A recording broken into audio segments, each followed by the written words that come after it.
Breaking news into CBS Sports HQ, Caitlin Clark took to social media to announce that her season is over. Clark hasn't played since July 15th after suffering a groin injury. She was limited to just 13 games this season. The Fever are 13-15 without her this year and just a game and a half ahead of the Sparks for that final playoff spot.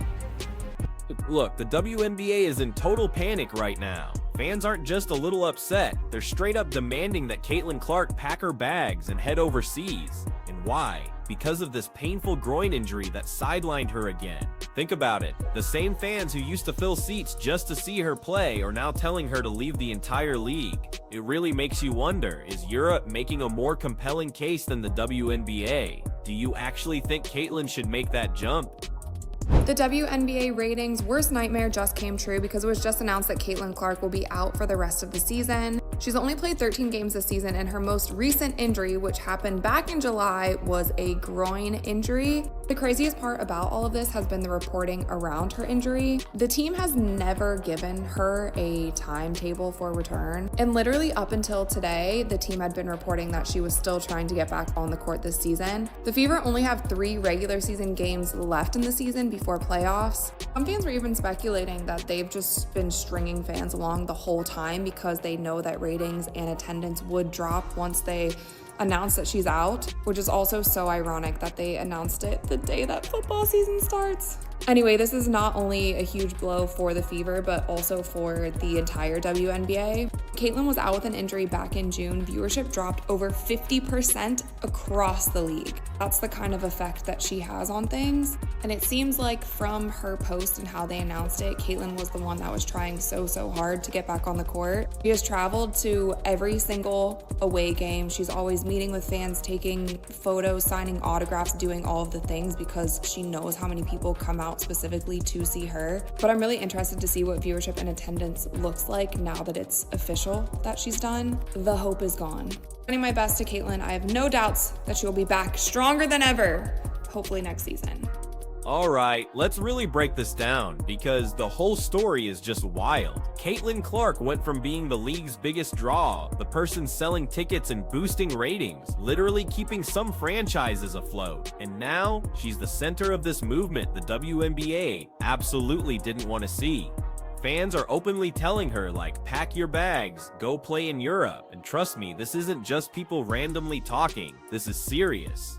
So why Europe? It's simple. That's where the real money is. Players there get treated like royalty. We're talking about actual comfortable flights, not cramped middle seats in economy. We're talking contracts worth millions, not the WNBA's be grateful for your $80,000 speech. Seriously. Players in places like Russia, Turkey, or Italy have made more in one season than they could make in 5 back home.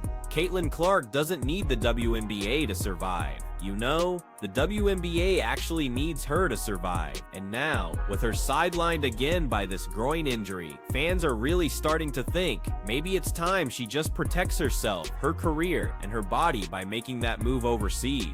In the morning as well, because Caitlin Clark fans, I want to say Fever fans, but at this point, so many of you, including myself, has lost faith in everybody involved in leadership and in management and coaching. We've just sort of, I got to tell you, I don't have any more real good things to say about the Fever organization as of now, because I will contend that they have known this was going to happen. And get this, let's talk about that groin injury, because this is where all the real frustration starts. The Fever front office, they handled this whole thing like a total clown show. First, they kept saying she was day-to-day, then they claimed she was making progress. Then it was, oh, she's doing light practice. And then, out of nowhere, boom, she's out for the entire season. I mean, come on, fans aren't stupid. We all saw her running and shooting around, looking totally fine in warm-ups. But the official word was always super vague, and that's exactly why fans are so mad. It's not just the injury itself, it's the constant lies. There's zero transparency with this franchise. The front office strung everyone along, selling tickets and hyping up her big return, only to finally admit what we all pretty much suspected anyway: she wasn't coming back. So now, people are asking the really obvious question: why should she even trust her career with an organization that clearly doesn't care about honesty or her long-term health? She will miss the remainder of the W season. Clark hasn't played since July 15th, dealing with a groin injury. S.A., your reaction to Caitlin being shut down? Let's find out what the rest of the WNBA is going to do in terms of popularity. You've been saying up and down that, whether tacitly or directly, that, she's getting too much shine, even though we respect and what have you. We deserve our shine. Well, now's a perfect opportunity for you to prove that. If not, acknowledge her impact on the financial aspects that she brings to the table, adopt the mentality that a rising tide lifts all boats, and learn to have an elevated level of appreciation for what she has brought to the game, and assist her in making the league even more profitable. Now imagine this for a second. Caitlin Clark over in Spain or Italy or Turkey. Picture basketball arenas, absolutely packed with thousands of screaming fans who actually treat women's basketball like a top-tier sport. She wouldn't be dealing with refs who just let her get hacked every single possession, right? Plus, she wouldn't have to carry a whole roster full of role players who totally fold under pressure. And get this, she wouldn't have to listen to teammates downplaying her injuries while still totally relying on her name to fill their own arenas. In Europe, Caitlin wouldn't just be a star, she would be the centerpiece. She'd be paid what she's worth as a draw, treated like the icon she is, and actually protected by a system that totally understands her value. And that's why fans are saying leave. Don't waste another prime year in a league that just doesn't protect you. It's a tough situation, honestly. Difficult to believe that the Indiana Fever are just now realizing that, hey, she's done for the year. I think this has been done. I told you guys, I put out a video 2 weeks ago saying, man, she's done. She's done.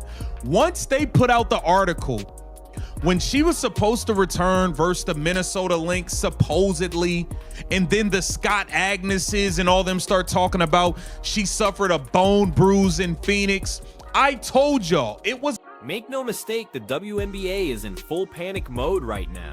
They know that if Caitlin Clark isn't playing, half the casual fans checking in are just gone. All those big TV deals, they signed because of her. The massive attendance spikes, also because of her. Every social media clip blowing up, yep, all Caitlin. So her groin injury isn't just some personal setback, it's a full-blown economic crisis for the entire league. The idea of her leaving for Europe, that's their absolute nightmare scenario. If fans keep demanding it, and if she even hints at considering it, the WNBA's power in any future negotiations just disappears. But here's the thing, this isn't just about one injury, this is about a pattern of how Caitlin has been treated since day one. We're talking constant hard fouls, barely any whistles, and cheap shots from players who even admitted they were targeting her. Think about the Sophie Cunningham elbow, the Lexi Hull hits, all that Bria Hartley nonsense. The list is long, right? And where was the league in all of this? Silent. The commissioner? Nowhere to be found. Instead of protecting the player who literally sells out arenas, the league just let her get beat up night after night. Now, with a groin injury that takes her out completely, fans are finally saying enough is enough. They figure if the league won't protect her, maybe Europe will. What's crazy is how loud fans have become. Social media is flooded with posts like, "Go to Europe, Caitlin. Save yourself." Even Fever fans, people who stuck with the team through years of mediocrity, have reached their breaking point. They're realizing Caitlin was the only reason they cared, and now they don't want her stuck in a system that doesn't care back. And honestly, when fans start driving the conversation like this, it's powerful. Just weeks ago, the idea of Caitlin Clark going to Europe was unthinkable for the WNBA office. But here we are. Now let's talk about the brutal money comparison for the WNBA. Overseas, Caitlin could easily pull in anywhere from $1 million to $5 million with contracts, endorsements, and appearances. In the WNBA, her base salary caps out under, sure, she's already making millions from her Nike, Gatorade, and other deals, but that just proves the point. She doesn't need the WNBA paycheck. She could play in Europe, earn even more, and keep her endorsement empire rolling. The WNBA loses here, not Caitlin, and we can't ignore the locker room dynamic either. She hasn't exactly gotten a warm welcome from veterans here. From shady quotes to subtle digs, it's clear some players resent the spotlight she brings. But in Europe, they'd welcome her with open arms because they know she'd elevate the entire league's visibility. Over there, she's an asset, not a threat. Plus, groin injuries are serious. They linger, they get worse if not managed right. And if you think the WNBA is properly equipped to handle that, you haven't been paying attention. Overseas clubs invest big in top-tier trainers and medical staff because their whole investment depends on it. Caitlin getting world-class rehab in Europe might actually be the smartest move for her future. For the WNBA, this is a total PR nightmare. Imagine the headlines: Caitlin Clark leaves WNBA for Europe. That headline alone would undo years of work trying to brand the league as the best women's basketball in the world. Because if the best player says no thanks, what does that tell everyone else?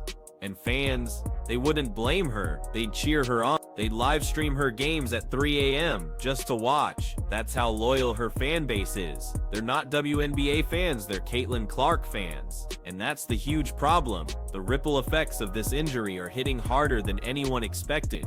It's not just Fever fans or even WNBA fans talking anymore. This conversation is everywhere. Mainstream sports shows, podcasts, even overseas. People are openly debating whether Caitlin should move across the ocean because the WNBA clearly isn't giving her the environment she deserves. That's not just chatter, that's real pressure, the kind that can change entire careers. Think about it. When Caitlin Clark steps on the court, arenas sell out. When she doesn't play, tickets already bought are still scanned because fans just want to glimpse her on the bench. When she's injured, social media just explodes with updates and rumors. No other player has had this kind of pull in years. Yet the league and her own team have failed at the one job that matters most, protecting their investment. And that's exactly where fans feel betrayed. They're not saying move to Europe because they want her gone. They're saying it because they want her safe, valued, and truly supported. It's hard to argue with them. Look at how European leagues treat their stars. Diana Taurasi and Brianna Stewart in Turkey, celebrities. Players in Russia made more money than NBA benchwarmers. In Italy and Spain, women's basketball is a staple sport with huge followings. Over there, Caitlin wouldn't be questioned or targeted. She'd be celebrated. Instead of dealing with teammates making sly comments or opponents trying to make a name off cheap fouls, she'd be the golden ticket. Fans would line up for miles just to see her warm up. That's the real difference. And this groin injury, it just makes the argument even louder. It's not just about money anymore, it's about trust. The Fever in the WNBA told fans day to day, then week to week, then making progress. And then out of nowhere, she's done for the season. Do they seriously think fans can't see right through that? Do they think people forgot seeing her sprint in warm-ups? That's why folks are furious. The transparency just isn't there. And once that trust is broken, it's incredibly hard to repair. That's why fans are now pointing to Europe, not as some far-off dream, but as a real solution. Now picture this absolute nightmare for the WNBA. Caitlin Clark signs with a European powerhouse in 2026. Suddenly, ESPN is showing highlights of her in a Turkish jersey, hitting threes in front of 15,000 screaming fans. Social media clips of her buzzer beaters go viral worldwide. Brands follow her overseas because she's still the biggest draw. And meanwhile, WNBA ratings just dip because the one player holding all that casual interest is gone. That's what the league is terrified of. That's why the panic is so real. You can already see the cracks appearing. Comment sections are full of fans asking, why risk it here? Or Europe would actually treat her like the star she is. These aren't just trolls. These are real supporters. People who bought jerseys, tickets, and streaming packages. When your own paying customers are telling your biggest star to leave, that's a full-blown crisis. And the WNBA has absolutely nobody to blame but themselves. Caitlyn's groin injury might just be the tipping point, because now fans have a legitimate excuse to push the Europe narrative even harder. They can point to the lack of care, the vague updates, the constant hard fouls, the zero protection. They can argue that staying in the WNBA is seriously risking her long-term health. And for once, people are actually listening. When former players, analysts, and even overseas journalists start chiming in, you know this isn't just a hot take, it's become a legitimate conversation. And let's not forget the bigger picture here. The WNBA's entire growth strategy for the past 2 years has totally revolved around Caitlin Clark. She was the centerpiece, the TV deals, the attendance spikes, the expansion hype. It was all tied to her. Now imagine losing her. The league doesn't have another Caitlin just waiting in the wings. Angel Reese has her fans, sure, but her draw isn't even in the same universe. Paige Buckers is still in college.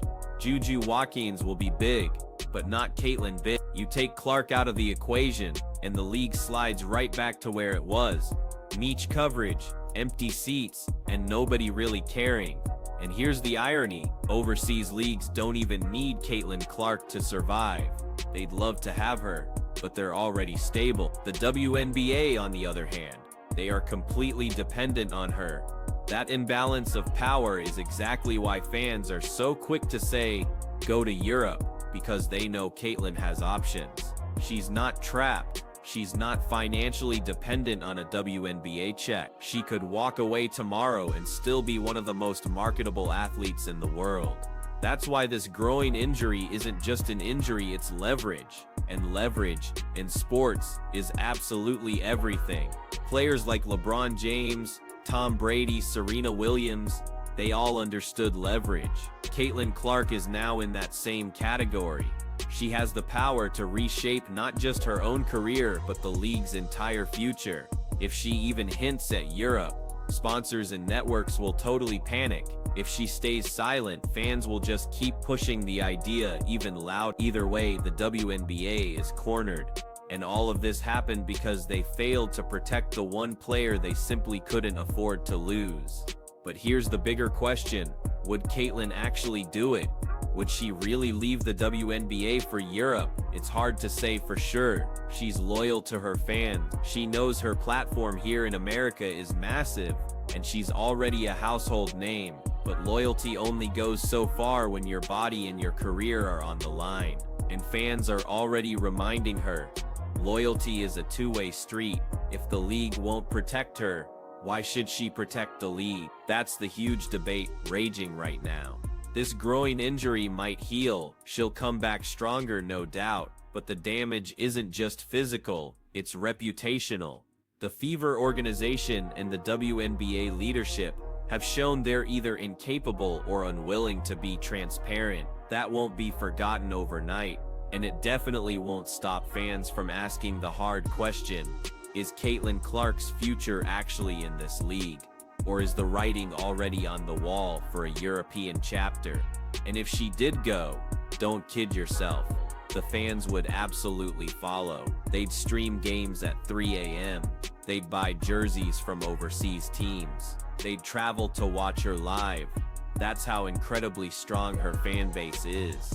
It's not the WNBA's fan base, it's Caitlin's fan base. And that's what makes this whole situation so dangerous for the league, because they don't own her popularity. They're just borrowing it, and borrowing always runs out. The panic is real. The groin injury was the spark, and now the fire is spreading. Fans want Caitlin Clark in Europe. The WNBA is desperate to keep her, and Caitlin herself, she's holding all the cards. Her next move could redefine the sport entirely. Europe or WNBA? That's the question. And right now, after everything we've seen, Europe is looking better every single day. Fans are demanding change, and they're louder than ever. Whether the WNBA listens, that's another story. So here's my question to you. If you were Caitlin Clark, Would you risk another season in the WNBA? Or would you take the money, safety, and respect you could find in Europe? That's the debate, and it's only getting hotter. The WNBA is on the clock, and Caitlin Clark, she's got the whole world watching.